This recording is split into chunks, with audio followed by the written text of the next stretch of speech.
Hai semua, di video kali ini saya akan berbagi satu mungkin nasihat tentang perencanaan keuangan.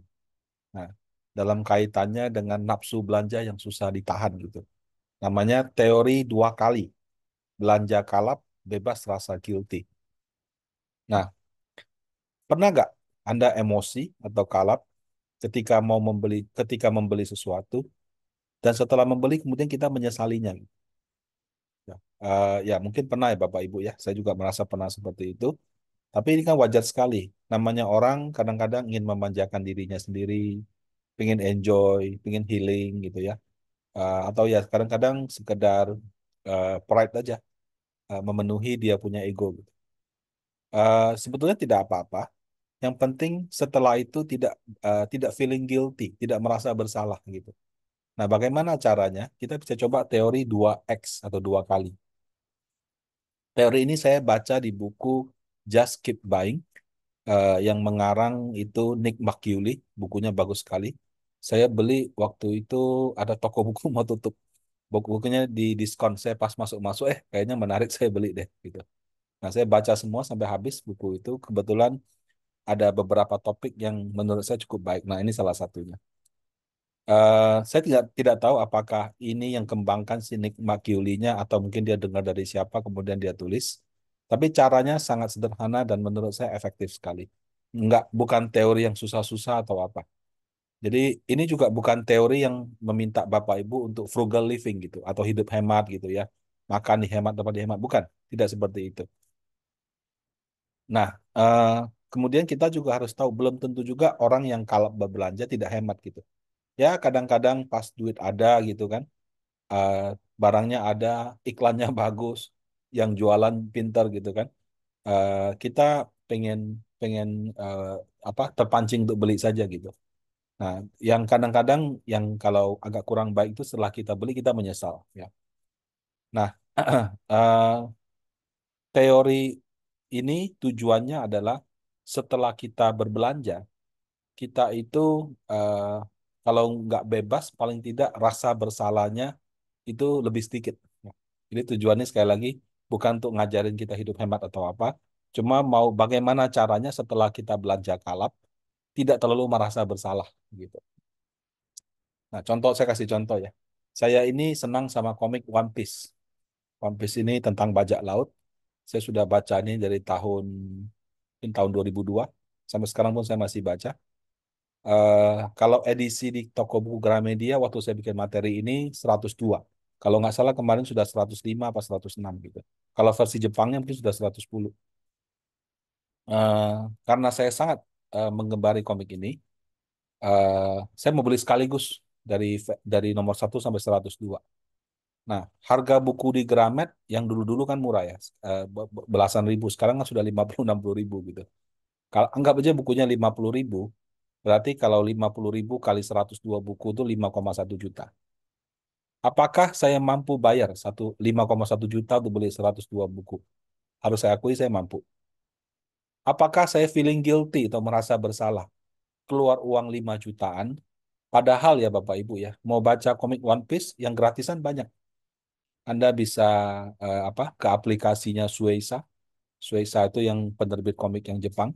Bisa juga banyak yang manga-manga yang mungkin entah ilegal atau tidak. Anda bisa baca dari nomor 1 sampai yang terbaru tanpa harus membayar apapun gitu. Nah, kalau misalnya saya bisa baca itu dengan gratis, kenapa mesti keluar uang 5 juta untuk beli gitu ya? Dan nanti kalau sudah beli sayang nggak? Ya bisa aja saya merasa sayang gitu. Aduh, uang segitu padahal bisa pakai untuk yang lain gitu ya. Nah, uang 5,1 juta itu sudah kira-kira setara 1 bulan UMR-nya Jakarta. Bagi sebagian orang mungkin itu cuma kesenangan sesaat, tapi bagi sebagian besar orang itu kalau dia dapat 5 juta mungkin sebagian besar dari masalahnya bisa hilang gitu. Walaupun tidak semua. Mungkin kasih makan sudah nggak susah, cicilan yang tertunggak bisa dibayar. Kemudian mau mungkin ajak orang tuanya atau keluarganya pergi jalan-jalan yang decent ya, yang apa, yang wajar gitu bisa gitu. Nah, atau kalau dia beli reksadana Pandindana pendapatan berkala, yang harganya pada waktu saya buat materi ini 1.050, sekarang sekitar 1.306-an. Itu kamu taruh 5 juta dapat 24.000 setiap bulan. Gitu. Jadi bisa kita spend somewhere yang positif, tidak untuk hanya kita sendiri, tapi untuk ke sekeliling kita. Bisa juga kita jadikan aset produktif dengan membeli reksadana contohnya. Nah, tapi sebagai penggemar beratnya, yang saya sudah ikutin dari pertama dan menurut saya buku itu sangat memberikan banyak memberikan inspirasi ya. Selalu ada hal baru, selalu ada hal yang haru, selalu ada hal yang menyenangkan untuk dibaca. Eh, Pengen sih beli itu. Eh, nggak bukan cuma sekedar pengen punya, menghormati lah. Penerbitnya sudah susah-susah ngarang bikin seperti masa kita baca gratisan. Sampai-sampai kalau Bapak Ibu saya ada kesempatan itu di Jepang ada namanya kota Kumamoto. Kuma itu beruang ya. Kumamoto itu saya nggak tahu istilahnya, mungkin istilah Jepang. Eh itu kota kelahirannya pengarang One Piece, Eiichiro Oda. Waktu di sana ada gempa, eh, supaya ekonomi di tempatnya bagus, dia bikin patung entah dari perunggu atau dari apa gitu di titik-titik di kota itu. Jadi para penggemar One Piece kalau mau datang ke kota itu bisa menjelajahin seluruh kota Kumamoto itu datang ke patung-patungnya bisa berfoto bersama. Nah ini saya ambil contoh yang dia taruh di depan City Hall-nya. Ya, ada si Luffy-nya di sini gitu. Nah dia juga taruhnya berjauhan. Jadi antara satu tempat lain itu jauh sekali. Kalau kamu mau dapatin semua, kamu masih kelilingin satu pulau, satu kota Kumamoto nih. Nah, kalau kalau kenapa dia bikin begitu? Karena dia mau bantu perekonomian daerah situ. Setelah kena gempa, supaya ekonominya pulih kembali, dia coba bikin ide pariwisata. Nah, kalau ada kesempatan ya Bapak Ibu, saya juga pengen bisa berfoto lah di semua titik-titik patung-patungnya itu. Nah, yang jadi pertanyaan, gimana caranya kalau misalkan saya beli 102 seri tersebut dengan harga 5 jutaan, saya tidak feeling guilty gitu. Nah, di teori 2 kali atau 2X yang dikembangkan dalam buku Just Keep Buying tadi, jadi dia cuma mengatakan begini, kalau ingin rasa bersalahnya berkurang, ketika mau beli sesuatu, katakan kayak tadi 5 juta, kalikan 2, 10 juta. Jadi misalnya tadi ada komik 5 juta 100. Menurut saya kalau saya belanja ini mungkin saya menyesalinya, mungkin tidak gitu. Tapi ada kemungkinan saya menyesalinya karena jumlah uangnya eh, menurut saya cukup lumayan juga. Dan kemudian bisa dipakai untuk tempat lain yang mungkin bisa memberi manfaat lebih besar. Eh, tapi kalau mau bebas rasa guilty, katakan 5 juta saya bulatkan ya. Maka saya harus alokasikan 10 juta. Caranya 5 juta untuk beli sesuatu jadi keinginan kita. 5 juta lagi kita pakai untuk investasi atau beramal. Ya, misalnya saya beli 5 juta komik One Piece 102 edisi. Maka saya juga keluarkan 5 juta taruh di reksadana Pandindana Pendapatan Berkala misalnya. Atau misalnya 5 juta saya beli di situ, 5 juta lagi misalnya saya kasih ke orang tua saya misalnya. Kasih ke family-family yang membutuhkan. Kasih ke teman-teman yang lagi susah seperti itu. Nah, jadi atau kalau misalnya nggak tahu mau dikasih ke siapa, kasihlah ke yayasan yang kita percaya, yang memang mengurus kebaikan untuk masyarakat secara umum. Nah, jadi setiap kali saya merasa bersalah karena sudah menghabiskan 5 juta untuk keinginan, saya juga ingat kembali 5 jutanya lagi saya pakai untuk hal yang produktif atau hal yang bagus untuk sosial gitu loh.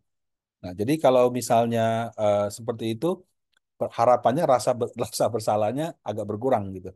Nah, bagaimana kalau uangnya nggak ada 10 juta, Pak? Ya udah sederhana, jangan beli gitu.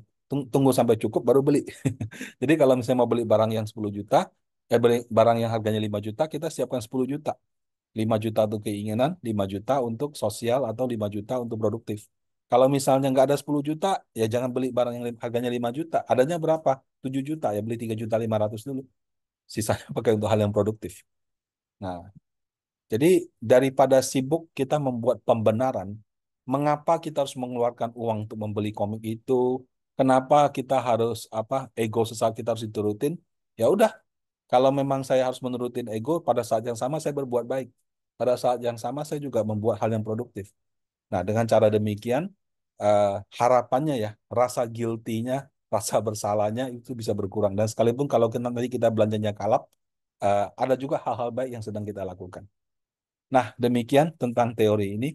Semoga bermanfaat untuk Bapak Ibu yang mau coba bisa bisa praktek sendiri. Nah, kalau punya pendapat bisa disampaikan dalam kolom reply ya. Oke, terima kasih semua. Semoga hari Anda menyenangkan.